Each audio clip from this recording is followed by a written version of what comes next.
no one wants to feel grateful to be adopted. No one wants to feel grateful to be in foster care. But I feel grateful that I was adopted, that I was an older child who was adopted. A lot of older kids don't get adopted. I was a lucky kid to be adopted. They had a Mm. choice, adopt the baby, or they we have a 7-year-old girl, they kind of slipped it in, who needs a home. And I know people my age who were raised in foster care who were never adopted. It's not what happened to you, it's what you choose to become. Hello, amazing humans, and welcome to episode number 304 of the Game On Girlfriend podcast. Do you remember being little? You remember and you were little and you would get really angry, and then you'd be angry and then it didn't quite go the way you thought. Or maybe you felt dismissed. Not so funny. Yeah. Or you had a belief that you were fundamentally unlovable somehow. There was something that had gone critically wrong with just you, and you were missing the gene to be lovable or likable or accepted or worth it for others. If you did have those experiences, and spoiler alert, if you're alive, you probably did, you're normal. These are experiences that we have. And what happens for so many of us is nobody talks to us about what to do with them. Nobody explains that these moments in life are going to happen and they don't mean anything about you. When we look at our little ones around us today, if you have somebody, niece, nephews, children around you, it's so easy to see their sweet little faces and assume that everything is peaceful on the inside as well. And chances are it's not. Why? Because they're human beings having a human experience here on planet Earth with all of us. And today's guest, Jeanette Yoffe, has made it her life's work to make sure children understand what to do with these emotions, especially in the face of trauma. And because she herself was put into foster care as a little young one and then adopted when she was 7.5, she knows really firsthand the experiences that children inside that system, inside that specific experience, are having. And now she spends time with them and with their parents, helping them understand exactly what these emotions are and how they can navigate them well. Jeanette Yoffe earned her master's in clinical psychology, specializing in adoption and foster care from Antioch University in June 2002. She treats children, teens, and adults with serious psychological problems secondary to histories of abuse, neglect, adoption, and/or multiple foster care placements. She has specialized for the past 20 years in the treatment of children and teens who manifest serious deficits in their emotional, cognitive, and behavioral development. She's also an adopted person raised in foster care for 6 years. She's the founder of the Celia Center, Inc., a nonprofit organization in Los Angeles supporting members of the foster care and adoption constellation, which includes birth parents, foster youth, adoptees, foster and adoptive parents, as well as professionals working in the field. She's also the clinical director of Yoffe Therapy, Inc., a mental health center in Los Angeles, where she provides services to families, children, teens, and adults connected by foster care and adoption. If you want to understand more about how we as humans develop, about how we as adults even can understand our emotions better and intervene before we let them get out of control and harm us or other people, this is an episode you're really going to want to tune into. This is going to matter for how you navigate conversations and human experiences around you that matter the most to you. So pop in those earphones and let's get to it. Jeanette, welcome to the Game On Girlfriend podcast. I'm really, first of all, so grateful you're here because I think what you do is so important, but I'm also really looking forward to this conversation today. Thank you so much, Sarah, for having me. I'm excited to be here. Yeah, I know there's so many people listening who are parents, right? That's a big thing. And I talk often, you'll have to forgive me and probably correct me, but I talk often about how important it is that that we protect our children, that we understand what they're going through, that we honor, their vulnerability on this planet where they have such little control. But also when we don't, we can see the effect in adults of what happens as we don't heal along the way. And so I can totally get why this is what you do, but I have to ask you. You're brilliant. There's a lot of ways you could have taken your expertise and your understanding of all of the things that happen to humans on planet Earth. Out of all the things that you could have chosen to do, why is this what you've chosen to do with your one and only life? Well, there's a story, and it comes from my childhood and my childhood trauma. Mm, Oh, and I never thought I'd be doing this work. Really. really? Okay. Never thought I'd be doing this work. I grew up in New York on Long Island, and I was raised in foster care. So I entered foster care when I was 15 months old. My birth mother was an immigrant from Argentina, Buenos Aires, and she came to New York City to be a dancer on a work visa. And I only learned this in my late adolescence. Now, what had happened was I grew up wanting to be an actress, and I didn't understand why I had this innate desire to be on stage and perform. It wasn't until I learned my birth mother was a dancer that I realized, oh, there's the genetic traits that Wow. I didn't get that genetic mirroring growing up. No one knew how to groom and support my desire to Mm, be a dancer, be a theater actress. However, I did pursue that.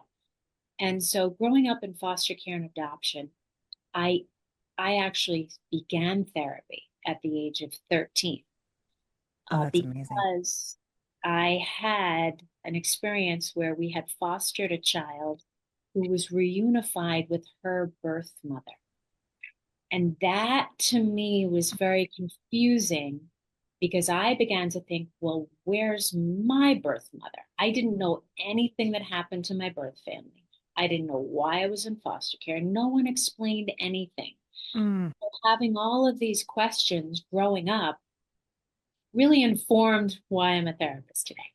It informed the interventions that I do with children. It informs why I'm very open, honest, transparent with children, because children, when it's the not knowing that causes more anxiety for them, they need to know what happened to their birth families. They need to know why they're in foster care, why they were adopted. So it's all about my practice is about being open, helping kids make sense of foster care and adoption, because that is where I came from. And I feel as it is my expertise because I have lived experience. mm, And now I've been working in the field for over 20 years here in Los Angeles. And this kind of all happened by accident. mm. So I'll tell you that story is I was in New York doing theater, had a great time, and I found my birth father. He was living in New York City. Oh my gosh, I just got head to toe chills. Wow. Okay. However, he was not able to have reunion. Mm, It was extremely painful I for can me. I was imagine. living in New York City. I was a working actress, and I felt I didn't belong. And Mm, that's when I decided I'm moving, yeah, across the country. I'm going to Los Angeles because I need to find myself. I need mm. to figure out who I am and how I want to be and show up in the world. And so that became a secondary rejection for me. Yeah. And being an actress, constant rejection. My strength got was compromised at the time. My Mm. self-esteem was compromised. So I came to Los Angeles. I joined a local theater company here in Los Angeles, and they encouraged us to write original work. So I wrote a little piece about a little girl who's 7.5 who auditions for a family. Oh my gosh. Oh, Jeanette. Oh my God, that is so tender. Wow. Okay. Whew. Yes. And I go out on stage and I play this little girl, and I don't know where this is coming from within me either. I Mm, just had this desire to share this story about a little girl who's so desperate to be a daughter. mm, And I realized this is me. This was me. And when I shared this with my parents, my father said, it was like you were auditioning for us when you came to us at the age of 7. That's my adoptive family. So I had my birth family for 15 months, my foster home until 7, the age of 7. Then I moved to another family to be adopted. mm. So I had multiple placements. And so that experience really informed my life Yeah. completely. You can't run away from your past. And it is a part of you, and you get to choose what you want to do with that. So I chose to transform it, and performing that little piece actually became a one woman play titled What's Your Name? Who's Your Daddy?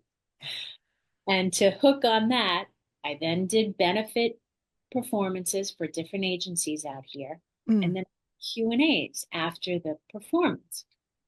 I'm up there like an expert, explaining to social workers, mm. licensed therapists, psychologists about the inner world of growing up in foster care and adoption. As I'm doing this, I'm realizing I think this is a strength for me. This is something I can pursue. And then I learned there were 36,000 children in the child welfare system here in Los Angeles, which Mm. just That's was a lot of shocking. children.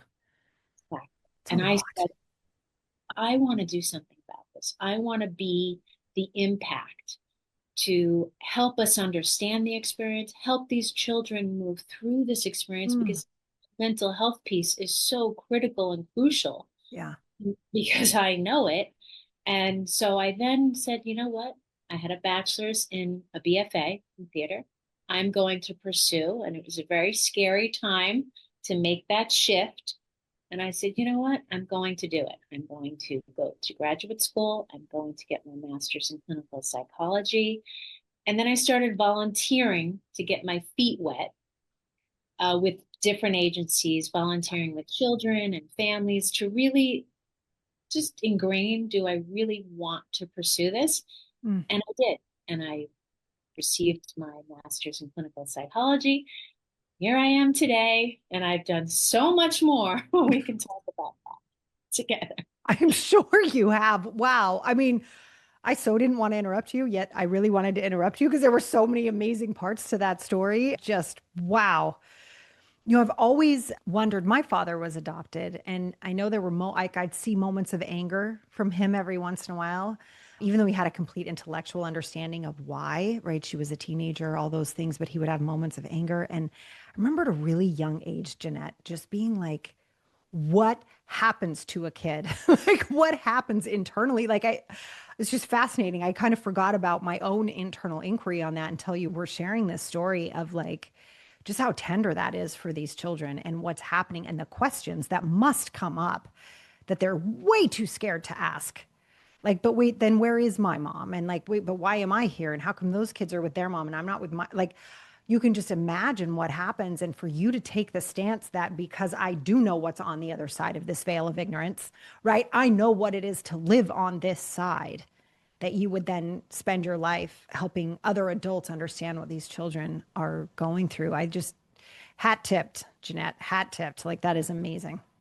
It's really helped in my healing I'm to sure. give back to children like me Mm. because I know the experience. And you said questions. The question box is one of my first interventions that I've done with kids. Oh, And I that love it. Tell me about it. What do you do with the question box? so it's a box, any box, a shoe box, and you give them stickers, art materials to decorate their question box. And you will introduce it. I can imagine you have a lot of questions about being in foster care, about your Mm, birth family. mm. And it's okay to be curious and talk about it and think about it. And as your parent, I'm going to help you get the answers. And if we don't have all the answers, we're going to keep them held and contained psychologically and emotionally in this box until we do have the answer. And I'm an adult adoptee. That's someone who was adopted. I still have questions. I have a question box and I'm a grown woman. So It's amazing. there's many adoptees out there who would benefit just by creating their question box. So even your father could create his question box because just because we're not actively talking about it does not mean we're not actively thinking about these Oh, questions. And they can take up a lot of space mm. in our minds, which can then develop mental health disorders because you're preoccupied with the questions. You don't have a place to externalize and put them into to be held and contained, which is what therapy is. Mental health frame for containment for really big experiences, Yeah. life experiences, emotions, feelings, sensations. So the question box is just one of those very simple tools that I said, I think I want to do more of this. Then I created the anger bag. Oh. I want an anger bag. This sounds, that sounds incredible. Oh my God. Tell us about the anger bag. It's a DIY. You can make it yourself. Oh, So again, it's a container because I worked with a child who'd been in 9 foster oh homes. my goodness. He was so angry, Mm, rightfully so. I'd only mm, been in one, but I was there for 6.5 years, so I right. understand the grief and the loss and the attachment. But this boy had this innate feeling that he wasn't lovable. He wasn't Mhm. worthy of being kept and someone sticking and not giving up on him. But Yeah. his father, who potentially adopted him, had me come in and I started doing therapy with him. And I said, I need to create something where he's able to externalize and project his anger in a healthy way so that he can have adaptive coping skills Hmm. and move through this, right? His anger is valid. It's just the manner in which it's expressed Right. that we need to teach him better ways of coping. So the Right. anger bag has 16 interventions. I usually have the child choose 3 to 5. That's a lot, but they have choices. Kids Okay. who had trauma, we want to give them choices so they feel a sense of control in their world. So you have a bag, you have paper to rip, you have bubble wrap, Ooh. you have a scream pillow, you have a scream tube, those poster tubes. You can scream in it, you can decorate it, whatever you want to say, you get to put it in there. Same as your scream pillow, paper to rip, paper to draw, Play-doh. We need a lot of sensory because trauma and feelings get absorbed through the senses. I'm a trauma therapist. So Mhm. we provide tools where they're externalizing and releasing through the senses. So touch, taste, smell. I use aromatherapy oil, lavender oil that helps calm the brain, Mm, body. mm. So having all of these things, and then there's anger buster cards that go outside and hit a tree with a stick and then give it a big hug. Like Oh, kids, the resiliency. So that's wow. the anger bag. And That is then amazing. I mean, because I think, I mean, correct me if I'm wrong, because you know better than me, but I feel like anger, I always say it's my favorite emotion, not to feel angry, but I feel like it's the most loving, self-protective emotion we have. When we're angry, it's because there's been a boundary violation and we're really like upset.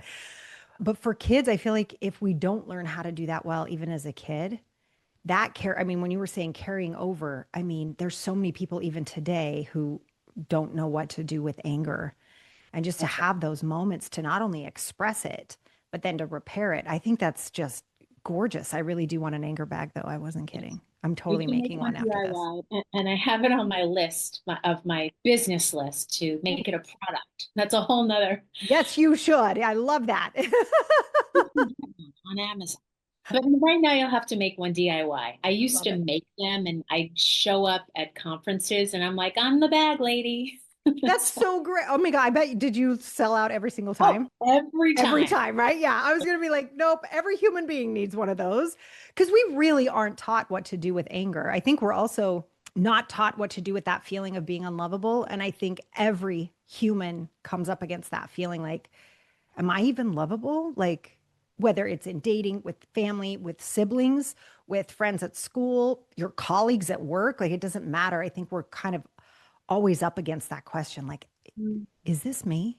Like, is there something inherently unlovable in me? And so to work with these children who have, I think every opportunity in life has given them pause to ask that question. And I think it's just really, really critical that we all help each other answer that question. But I love to do that for the littles, especially when they've been going through what they've been going through. It's amazing. And I have an intervention for that, Sarah. Oh my God, let's go. I want to hear everything. It's called the shame witch. The shame So, witch. shame witch, yes. I feel And like I had that for lunch. No. Okay. The shame witch. I want to know what this is. Yes. so, what reinforces our shame is when we make a mistake, we actually believe we're the mistake. And you can often tell if you're experiencing what's called pervasive shame, we've had it for many years, is when someone points out something you've done wrong, You then personalize that and think, oh, there's something wrong about me. I'm all bad. So shame is like a bubble that is around you, and you see a reflection in the bubble. It's like a mirror. All you see is your bad self. You're deficient, wrong, you're unlovable, unworthy. And so this is the mirror that you see all the time. Mm, And you can't, the concept is you can't separate out who you are from what's wrong. Okay. And typically parents will ask kids, what's wrong with you?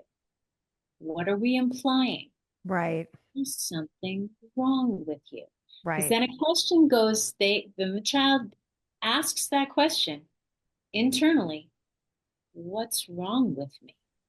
That Got it. phrase reinforces shame. So I tell parents, please do not ask your children, what's wrong with you? You can ask them, what's happening with you? What's happening within you? I Mm, say what you see. I see you're really upset, or I hear, say what you see, say what you hear, and say what you feel. I'm feeling you're really angry with me right now. Am I mm. correct? Right? To have that exchange of information, because kids also sometimes aren't aware of what they're feeling. They're Ah, young. We project adult characteristics on children all the time. They don't know how to say, I'm angry in the moment. They just right. feel it. That their kids are highly impressionable. They're always soaking up the environment. They could have just saw a kid on the playground who gave them a dirty look, and now now it's called mirror neurons. Now they've got anger inside of them. Anger is the easiest emotion to have. It protects us Mm-hmm. from the deeper emotions like Mm, grief, anxiety. So that's why it's the easiest. So the shame witch goes like this. So you separate out yourself from the problem with the metaphor of a sandwich. So think of your favorite sandwich. And the bread on the bottom is your best friend voice. So whenever someone says, hey, you've made a mistake, you did this wrong, right. you then go to your self talk shame witch and say, okay, you're a good person, the bread on the bottom. You're learning. It's okay to make mistakes. Then the turkey, the lettuce, the pickle, all the stuff that people are pointing out that you've done wrong, put the emphasis on that and have what's called objectivity. See it for what it is. Okay. Right on top is your best friend in a voice. You're learning. It's okay to make mistakes. You're not the mistake. The mistake is the mistake. You're not wrong.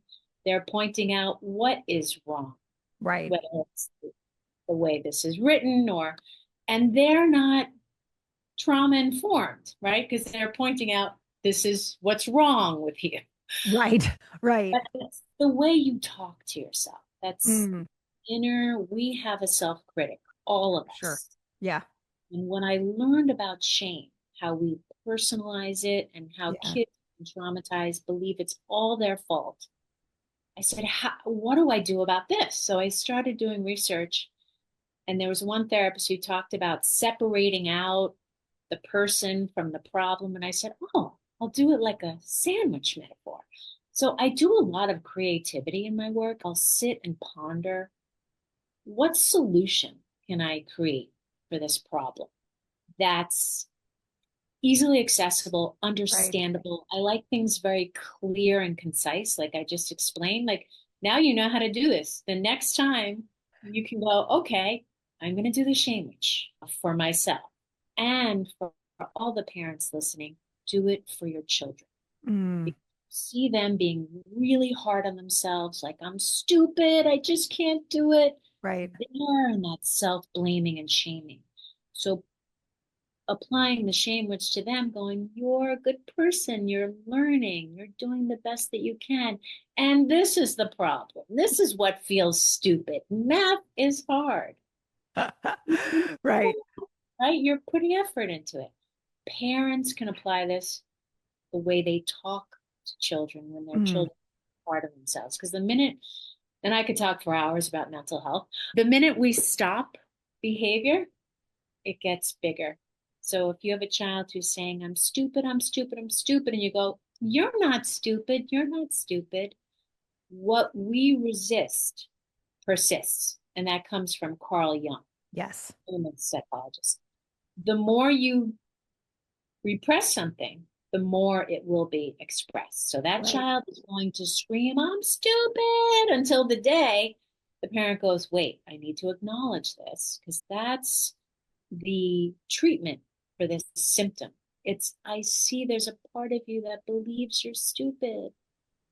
We need to have empathy for that part, which in turn internalizes for them. Yeah, there is a part of me that feels stupid. Thanks for acknowledging. I don't have to keep screaming about it. You Right. see me, and I Okay. can begin to have compassion for myself and what I've done wrong. And I can see that I'm not wrong. Right. This, and that's how we learn and gain self-responsibility. But you can't do it if you're living in shame. So Yeah. that's where that intervention came from. And I'll share right now. And now I have a book I with a love lot. this. Please show it. Yes, yes, yes. Look. Oh, I love it. Those of you who are listening and not watching, it's called The Traumatized and At-Risk Youth Toolbox. Oh my God. And it's so pretty. Oh, thank you. And So this is pretty. shame, which is in here, the anger bag. I have a sad bag, a stress bag, the question box, It's so helping good. kids talk about all sorts of things, scary things, terrifying things that they've been through, and helping them feel safe in their bodies, building coping skills. And as parents, too, I've had parents leave a session and go, can I come back? Like you, Sarah, you need the anger bag because I need the anger bag. I said, of course. I love it. I'll I have a love it. session for you. Oh, Yeah. No, there are times too. I think that's as a parent, I need the shame bag. I'm like, well, I blew that. That did not go at all the way I thought that was going to go. Right. I think it's so, right. I Talk think, to yourself about go that. ahead, Jeanette. Sorry. Of course. Yeah. I mean, parents, I'm a mother too. We're hard on ourselves. Yeah, for Parenting. sure. Yeah. Well, I was going to say, I think, let me know if I have this right. I just sort of like was hearing something as you were talking that I think is really important. And you have to tell me if I have this right. But it's almost like it's like pulling apart the idea that the person is the emotion they are having versus they are a human being who is whole and complete, who's having an experience. And if we can just pull that apart, we actually can deal with both. Is that Mm. an underlying truth? Do I have that right, or did I just make that up in my head? Yes, yes. We want to validate we're human first. We Right. are. Okay. And these things happen to us and they kind of like stick to us like glue. And then we become those things and we over identify with what happened to us. Mm. Now, for years, because I was in foster care, I believed there was something wrong about me. All I focused on were my losses. Ah, And then when I flipped the script for myself and I realized how much I had gained, and I would not be doing the work I'm doing today had I not gone through that experience. And now I do it as a practice yeah. and multiple businesses. I'm, and this is a term that I don't, around, well, no one wants to feel grateful to be adopted. No one wants to feel grateful to be in foster care. But I feel grateful that I was adopted, that I Mm. had a family to belong to, that I was an older child who was adopted. A lot of older kids don't get adopted. I was a lucky kid to be adopted. They had a Mm. choice, adopt the baby, or they we have a 7-year-old girl, they kind of slipped it in, who needs a home. And I know people my age who were raised in foster care who were never adopted. They lived in Right. foster homes, group homes. So there's parts of me that I've really looked at what I've gained. It's not what's wrong with me. It's about what happened to me, and it's about what I've chosen. It's not, Carl Jung says this, and I'm a big Carl Jung fan. Me too. Not what's, it's, and I have it on my wall right here. It says, it's not what happened to you, it's what you choose to become. Mm. That's, Mm. that for me was very inspiring because I lived in such pain. I said, what am I going to do with this? I need to do something about this. I need to empower myself because I'm part of a system that is highly complicated. And what can I do, my small part, to make an impact and help children? Because, like I said, I didn't go into therapy till I was 13, and I needed it when I was five, I think everybody 4. needs it when they're 5, but that's my personal opinion. No, but I mean, thank God you had it though. I mean, that must have been a really big turning point for you to be able to have that experience of someone to talk to and start to process the extraordinary amount of emotions you must have had.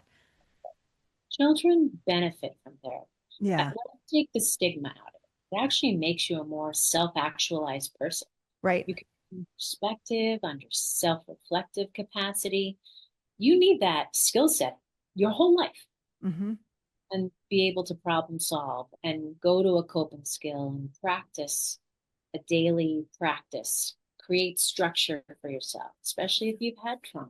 It can feel Yeah. very Yeah. so I hope to be an inspiration, a model, and I still do my daily work I, every day.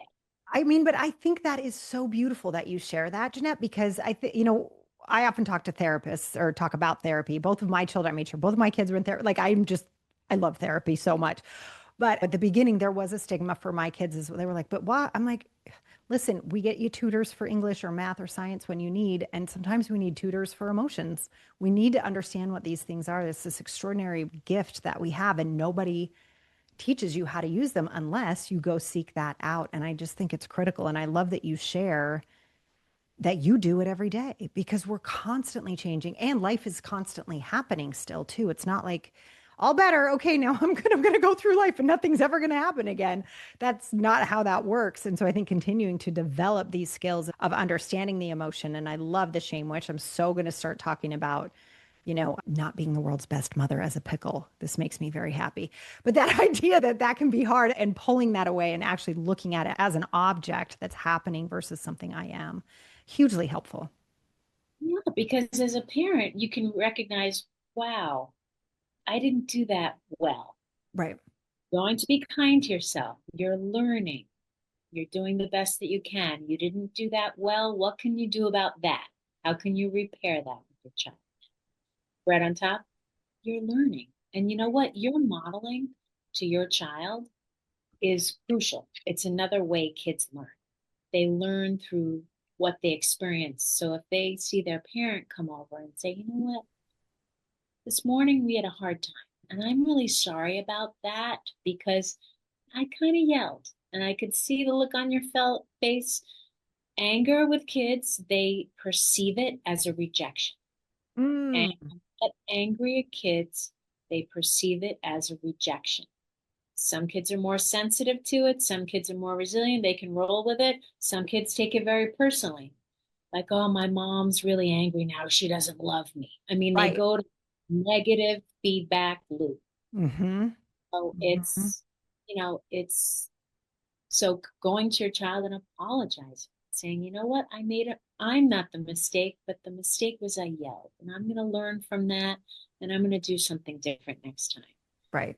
I'm sorry about that. That So is good. so powerful because then your child feels respected, heard, seen, received, validated. Well, but then they can also do that for other people too, which is so, God, could you imagine the world that we would be living in if people knew how to do that?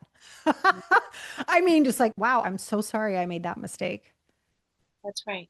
Wow, what a world. And it was heard, right? It wasn't made fun of. It wasn't ridiculed. It wasn't dismissed, right? That we could actually have those types of conversations with each other and recognize our shared humanity and our shared imperfection and be there for each other that way. What a great thing to role model for kids. My goodness. My Yeah. goodness. You know, Even like podcasts, I go, all right, you're good enough. You can do this. And if you make totally are, Jeanette. Totally. I will always be there for you. You can now add a Sarah Walton best friend layer to your sandwich. But yeah, no, you're absolutely incredible for doing this work. I'm so grateful. And I just had a question pop in my head, if it's okay that I ask it. I would love to know, obviously without naming names and keeping confidentiality, are there any really beautiful stories that come to mind when I ask you that? Is there a beautiful story that you could share with our girlfriends today just about what's possible when children learn how to do this and they understand and it's role modeled well? they want to be helpers for others, Mm, and they want to keep people safe. I've had kids who've been in foster care who a majority of them either want to work in a hospital, work for a sheriff's office. They go in fields where they want to protect and keep others safe. And Mm, now that they're young adults and teenagers, giving back, they realize that it actually helps them feel better about themselves. They have higher self-esteem, they feel more confident, and they can take more risks. And so one of my most recent clients, she graduated from high school and she wants to be an EMT. So she's going to school to be an EMT. wow. And I actually worked with her for 12 years when she first entered the foster care system at the age of 6. And that story, her story, has been quite inspiring because when she tells me I've helped her so much, the little girl part of me who's like, Mm, really?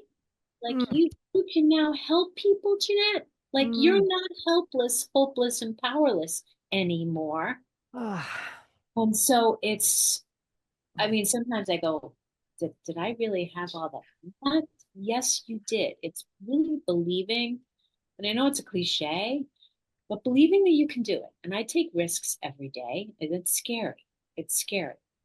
Having this book come out, it's scary, right? sure. I wrote Yeah. 2 books. What is foster care? What is adoption for kids? And I was unsure what the backlash was that I Sure. would get because I talk about some serious things in the books. Hmm. But taking the risk, I said, you know what? This is real. I'm not going to sugarcoat like a Hallmark Right. card. Right. We need to be real and transparent, and parents need to be transparent with children Yeah. and the community that we work with because kids are smart. They're not dumb, Right. and they just need things explained to them, and then they can make sense of what happened to them. So I kind of went on a tangent there, but No, not at all. That's kids, I just had this little inkling while you were talking. I'm like, there's something really beautiful here. I just had this inkling to ask you that. And I'm really glad I did because I think that almost that full circle for you, for your inner little is what I call them, but that these parts of ourselves that we carry around all the time that are just am I here yet? Am I lovable yet? Am I doing this right yet? Can I be the grown up? Can all the things that we're all struggling with all the time? And I really appreciate your honesty and transparency and sharing that. I have a feeling that just really helped a lot of people. Jeanette, thank you so much for spending time with us today. I'm so grateful. If someone's listening in and they're like, oh dear God, I need me some more of Jeanette, where can people find you? How can people get in touch with you? Let us know. so on Instagram at Jeanette Yoffe, LinkedIn at Jeanette Yoffe, Facebook at Jeanette Yoffe, and I have a YouTube channel which is called Genetically Speaking, which I just Amazing. took on. Brilliant. Okay, I'm sorry. You get the prize for the best name ever. So good. Love it. Every Love time it. I heard genetics, I said, that's kind of my name. That's your And name. That is relates. so good. So, genetically speaking, there's a lot of videos on there. Also, tapping into your peaceful place, Mm, the grief journey, which I talk about, grief journey for you to process your grief. A lot of interventions are on there. And so, genetically speaking, and Amazon is where all my books are. got it. Okay. Okay. So for anybody watching on YouTube, the links that Jeanette just mentioned, they will be underneath the video that you're watching. And for those of you listening in, all of the links will be inside the show notes. Jeanette, thank you so much on behalf of all of humanity. Literally, thank you so much for what you're doing with these beautiful souls and for helping all of us remember that while we feel a lot and there's a lot going on inside, that there's so much that we can manage and there's so much that we can do with those feelings. Thank Yep. you. You're welcome. Thank you so much, Sarah, for having me. Really grateful to be here.